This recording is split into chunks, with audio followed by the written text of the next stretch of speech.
First of all, I'm so sorry because I prefer to speak English. I am able to talk in Spanish, I'm able to listen, to understand, but we are discussing today about very, very difficult and crucial topics, so I don't want to be misunderstood, and I want to try to be very clear in what I would like to say. First of all, thank you, Amadeo, for your very kind words. I'm so glad to be here, and thank you, Vicente, for this invitation.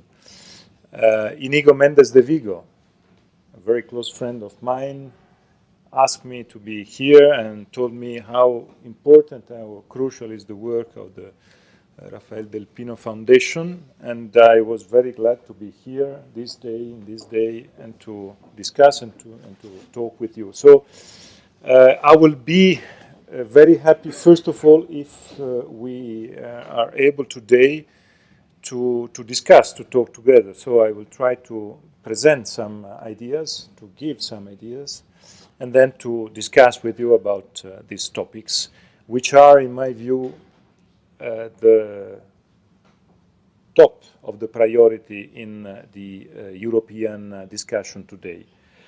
And as Amedeo just said, we are having, after the British elections, the May the 7th, a new, completely difficult scenario towards us. The scenario is the scenario about the Brexit and about the discussion on the next British referendum. And I would like to offer you a perspective.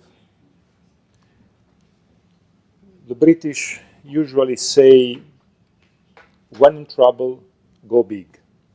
And I think they're right. We are in trouble, so we need to go big.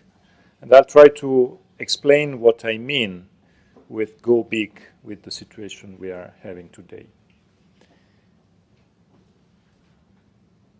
My presentation will be one first point about why the UK is so important in the European Union, and why the General de Gaulle was wrong, saying that the UK was not an European country. Second point will be the discussion on the difficulty on the European Union today, and the discussion on Brexit and Grexit together in this very moment. And the third point will be about my proposal, my idea, how to overcome the difficulty of Brexit. And the only possibility, in my view, is to go further towards the two speeds Europe idea. We are in a two speeds Europe because of Schengen, because of the euro, but the only possibility to save Europe in the future will be to go further in this idea of the two speeds Europe. And I will try to argue why I think so, and why it is so important for us to be to work on this solution. So my first point will be about the UK and the European Union. And of course, my experience is an experience as a member of government, member of parliament, is an experience of somebody who experienced the work with the British. And in this very moment in which we can grasp the recovery at the European level, we have to know how the British presence and the British contribution to the European recovery can be important. This is why I would like with you to try to argue 7 small points why the UK is so important and positive on board of the European Union, and why General de Gaulle was wrong. My first point is about the fact that the UK is a very tidy, diligent member of the European Union. The application of the directives, the application of the European law in the UK is one of the the UK is one of the top countries in the ranking of the European application of the European directives. I don't want to share with you which is one of the worst countries, because it's mine. But we are trying to improve, of course. But I point out this field and the key point of the application of the European directives exactly because I know the difficulty. I was Minister for European Affairs. I worked with Raniero on these topics, and we all know very well when Raniero was Commissioner how important and how difficult it is in a country like Italy, but for the other also, is how difficult it is to apply the European directives, the European law, in a very diligent way, and how decisive is the way in which we apply the European directives. There is, in the Commission, an unity working on the relationship between the application of the European law and the economic performances of the different countries. And there is an immediate link between how well you apply the European law and the economic performances. It is not by chance that the UK is one of the best European countries in terms of or in terms of economic performances, and the UK is one of the best European countries in terms of application of the European directives. My second point is about the single market. Of course, maybe is the easiest point. Everybody knows how the UK is the country pushing jointly with the European Commission to have more single market, more application of a wider single market at the European level. In my 15 years of experience at the European Council, Council of Ministers, European Parliament, I always saw an alliance between four pillars: the Commission, the UK, Spain, and Italy, to push the application of a wider single market. Because we think that the single market is one of the most important achievements of the European Union, is one of the ways in which the European Union is so attractive for other countries.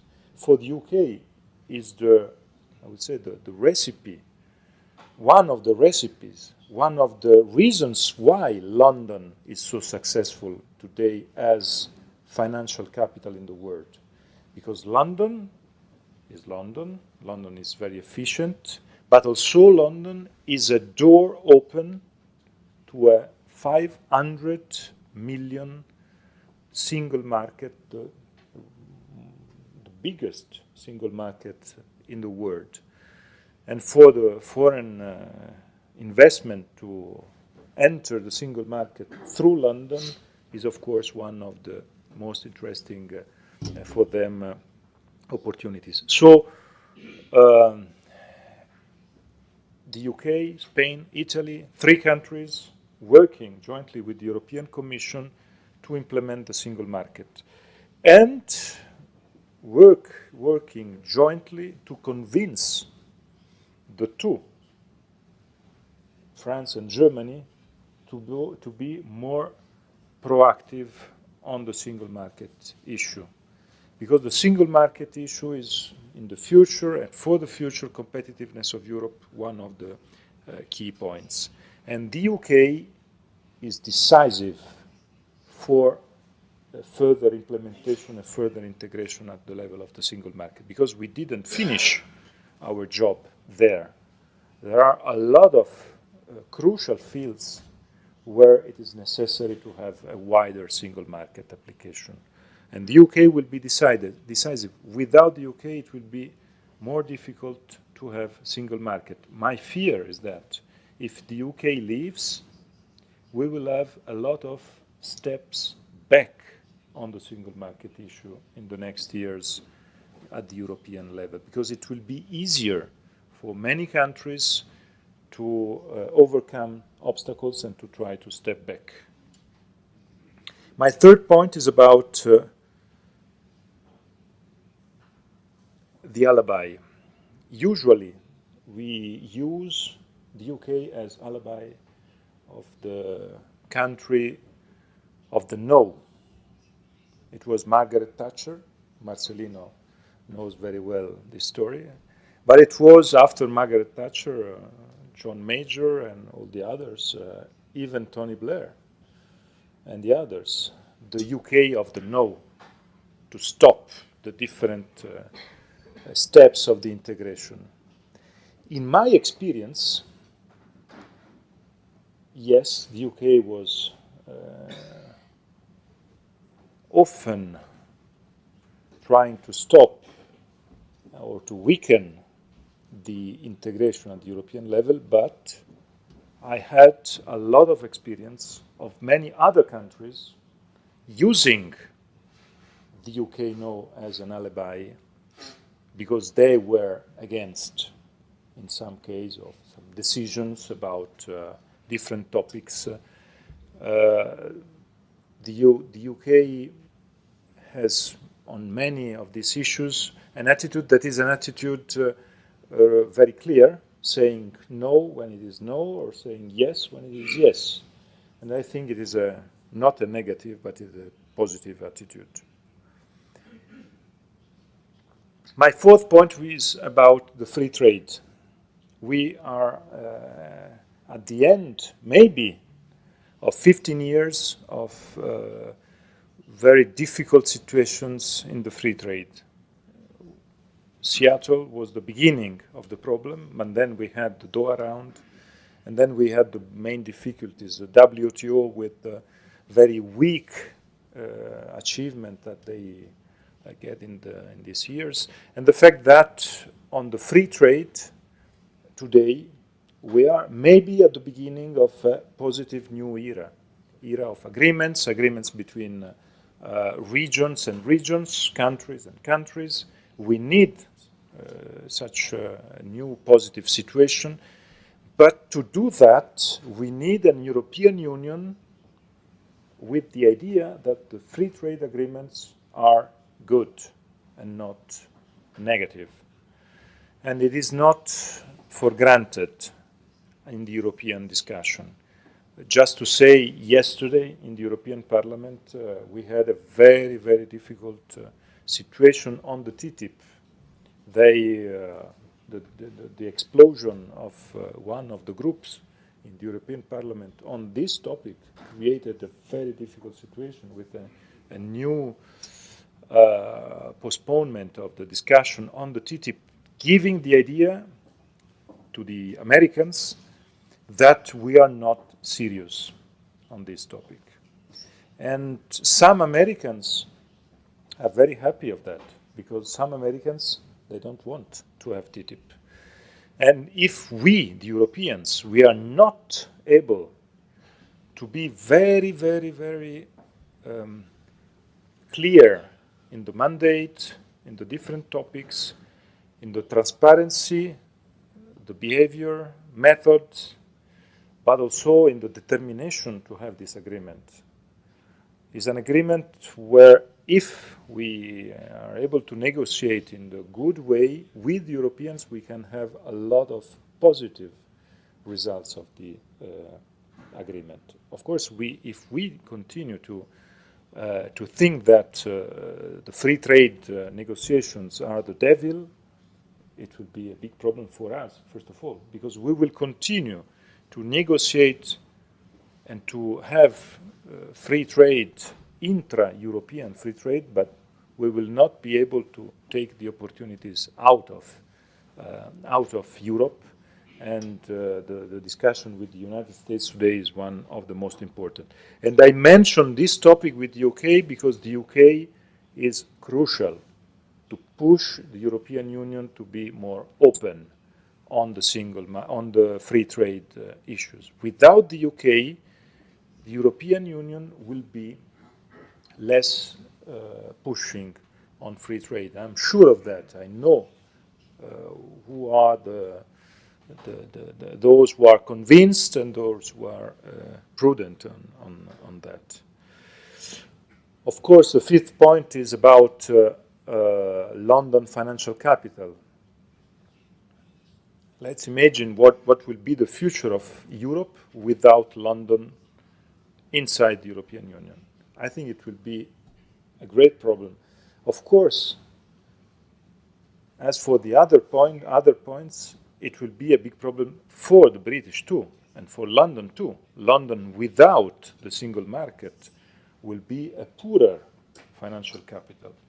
But the European Union without London will have a lot of problems, in my view, and we have to know very clearly: no Frankfurt, no Paris, no Barcelona, no Milan can substitute London as European financial capital. So it is absolutely necessary to think at the consequences of a Brexit before deciding the way in which we have to deal with this great and big issue. My sixth point is about the fact that, very clearly, a Brexit will make the European Union poorer. Poorer because the UK's contribution to the European budget is 11% of the European budget. That is big. And a poorer European Union is exactly the opposite of the European Union that we would like to have. And my seventh point is, of course, about the other main topic, that is security and defense. The UK is crucial for many reasons. It's one of the countries in the Security Council of the United Nations, is one of the countries in the G7, is one of the countries with the possibility to play a role in the military, defense, and security issues. So for the European Union to have the UK on board is another my seventh point of positive aspect of that. But maybe the key point of that is a sort of envelope of all these 7 different points is how a Brexit could be interpreted, evaluated from abroad. I try to think with the mind or with the eyes of an investor coming from Shanghai or from Brazil or from Hanoi. What is the future of an European Union after 7 years of crisis, with this big difficulty of the euro, with the spreads and so on and so forth, if the first crucial step after the crisis is to lose Great Britain, one of the biggest European countries? The immediate reaction of an investor in Shanghai will be, they're not serious. We were right when we thought that the European Union was not a balanced project. So they are starting to lose their credibility.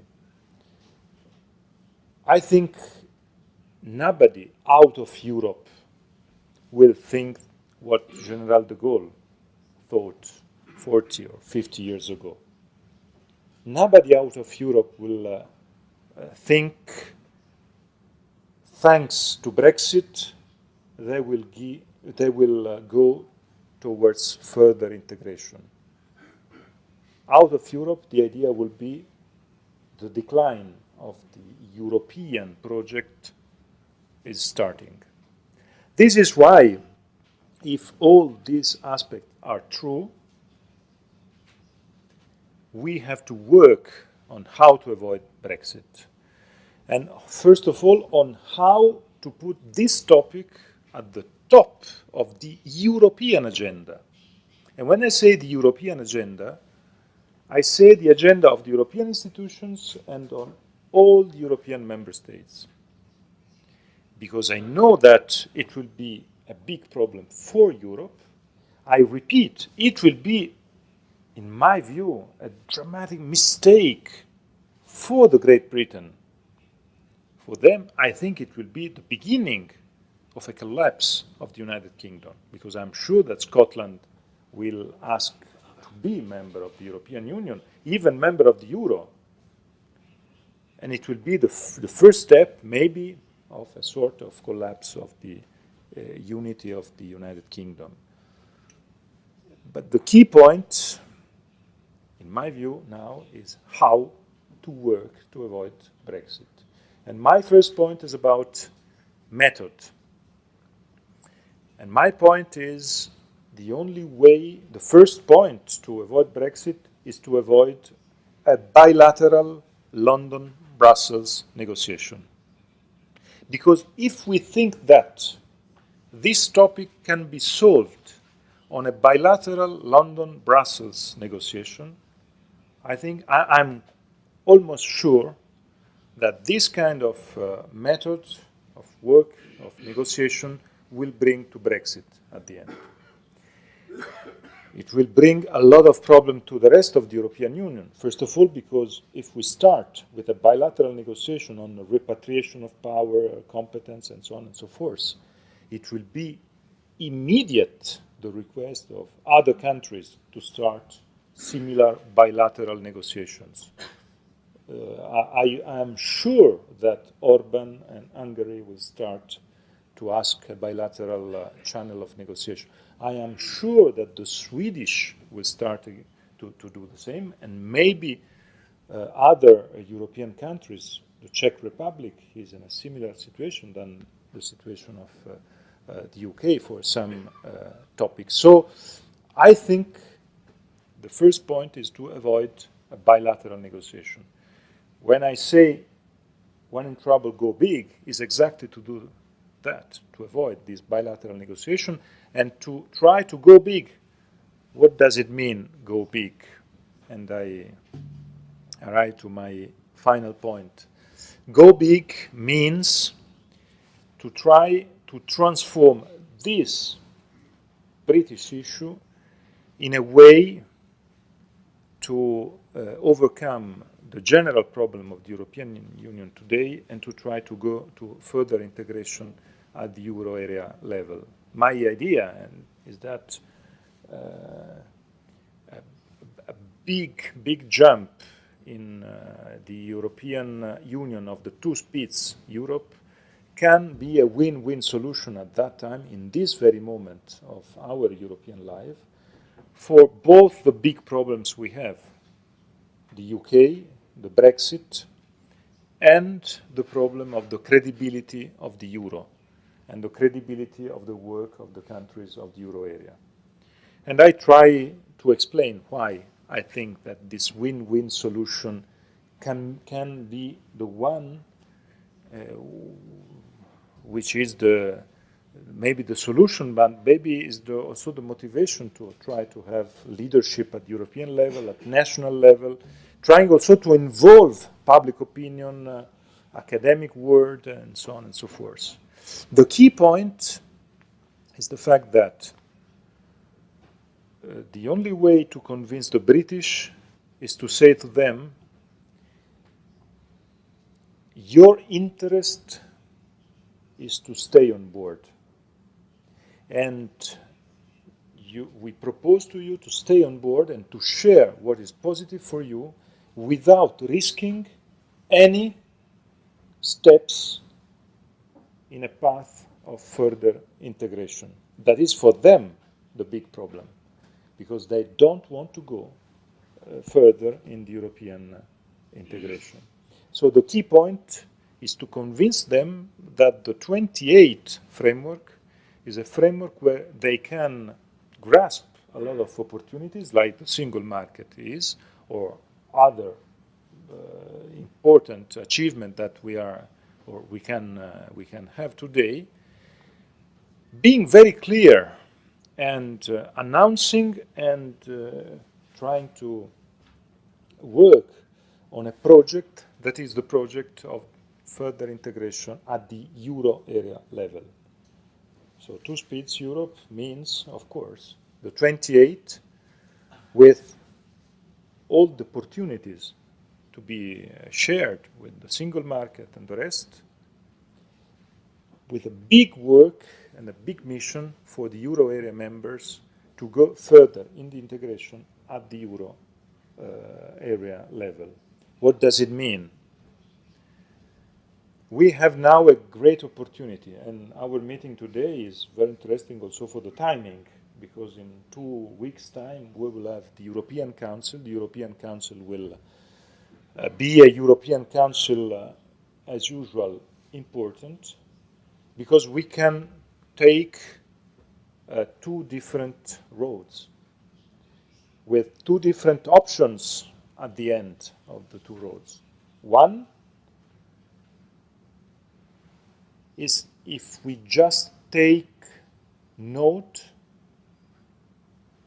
of the document that Jean-Claude Juncker will present with the other 4 presidents on how to complete the economic and monetary union.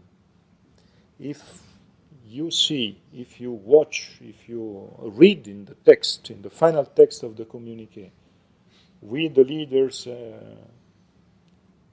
take note of the document.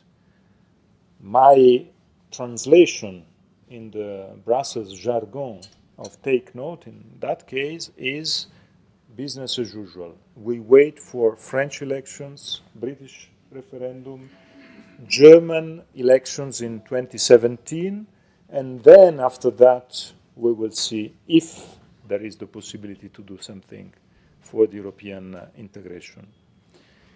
And in my view, it is a way to help Brexit.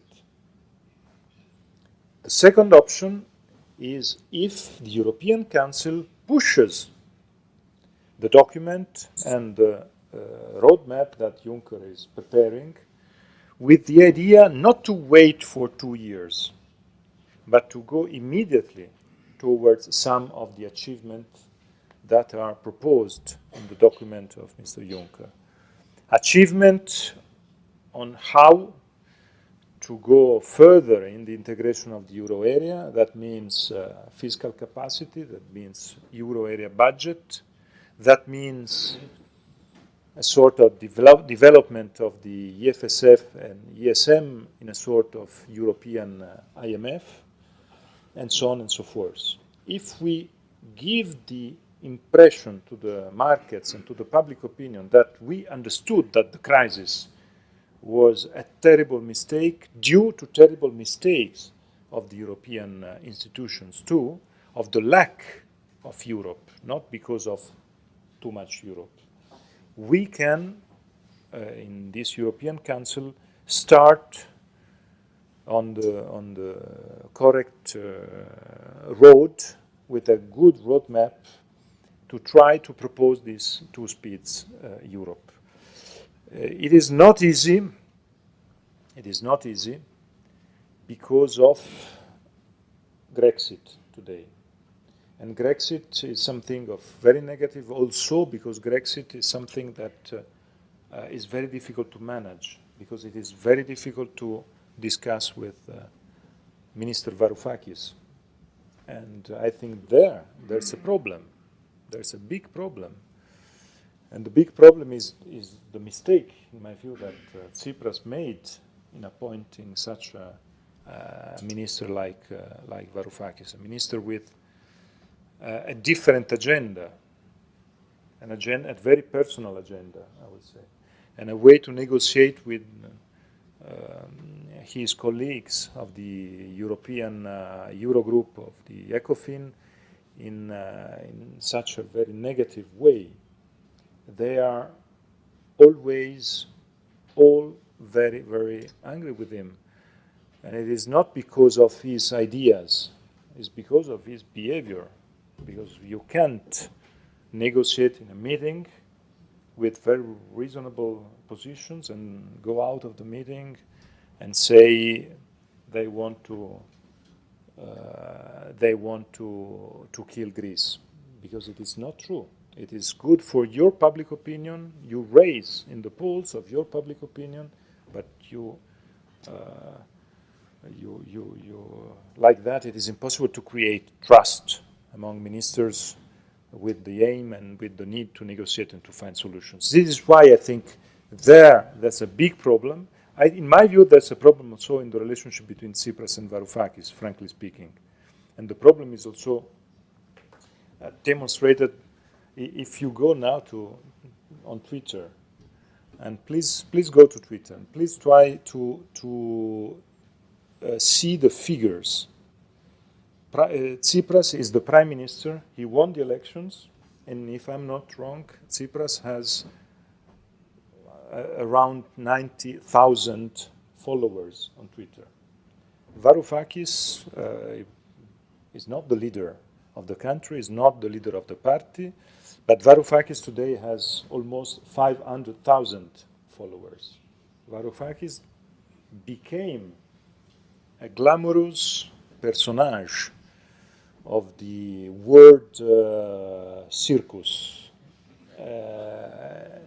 And Tsipras didn't. And this is, in my view, this is one of the key issues of this very strange relationship. And this is why I say that Brexit today can be a problem. Brexit today can be a problem. Because the European institutions, the markets, the creditors, we are not able to know how to manage the negotiation and how to find solutions. This is why I say this Brexit situation in this very period can be really a big risk in the decision that we can and we have to take at the European level in the European Council. Because these decisions on the European Council for the two main options that I mentioned just some minutes before are so decisive. And this is why I think for the European Union, the only possibility today is try to go big and to say the two speeds Europe is the only win-win solution. When I say win-win solution, is a win solution, and I stop immediately, is a win solution for the British. They avoid a big risk, the big risk to go out of the single market, out from the European Union. For them, I think it will be really a disaster. Somebody in the UK says, we want to be like Norway. We want to be like Switzerland. It is possible to be like Norway. It is possible to be like Switzerland. But I can say to them and to these positions that it is not possible for Great Britain to have the ambition to be like Norway, frankly speaking, and with all the respect for Norway. Because Norway is in the single market, but in this very strange situation, Norway is applying all the single market rules without having any possibility to influence these single market rules. Norway is just a rule taker of our rules. Norway is not at the table when we discuss the single market rules. For Norway, maybe it is comprehensible, they are small.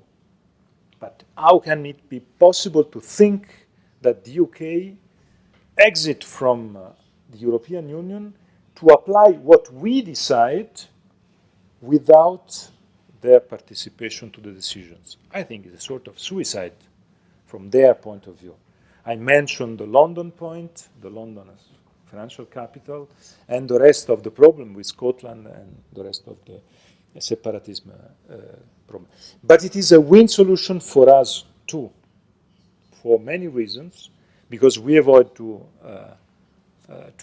miss Brexit, to miss the UK. We avoid Brexit. And we can have what we need to have today, that is further integration in the euro area, because we understood in the crisis, during the period of the crisis, that we, in Maastricht and after Maastricht, we approved the economic and monetary union. And then we applied just the M of the economic and monetary union. And we didn't apply, we didn't develop the E of the economic union. We started to do something of positive in the last years. ESM, banking union, first steps of the E of the Europe Economic and Monetary Union. But we have to go further. If not, I think it is absolutely clear that the euro will not be a success with this kind of situation. And the risk of having a euro collapse will be bigger and bigger. This is why I stop here in saying that it is time for a European leadership, because to go there with this kind of project, it is impossible to do that with bilateral negotiation or bureaucratic approach. It is possible just with a speech to the European Union, to the Europeans, among European leaders, taking responsibilities and knowing that the big risk is to have a lot of losses at the European level, not positive steps towards us. And we know very well, and Spain and Italy are two countries completely aware of that we have our last chance in the next 9 months. The last chance in the next 9 months is to grasp recovery. We need to grasp recovery. We need to show to our citizens that the youth unemployment can decrease, growth can increase, and we can exit from the crisis, but sharing and feeling in the citizen of the street common life that the crisis is over. If not, it will be our countries will be the countries of populist parties. I think we had both elections in the last weeks, last months, giving us very clearly what will be our future if we don't grasp recovery at the European and national level. So we know that. This is why I think we have to push on this direction. Is the future of our countries, of our children there. This is why I think it's time for political leadership. It's time to take responsibilities and to go further for the European integration. Thank you.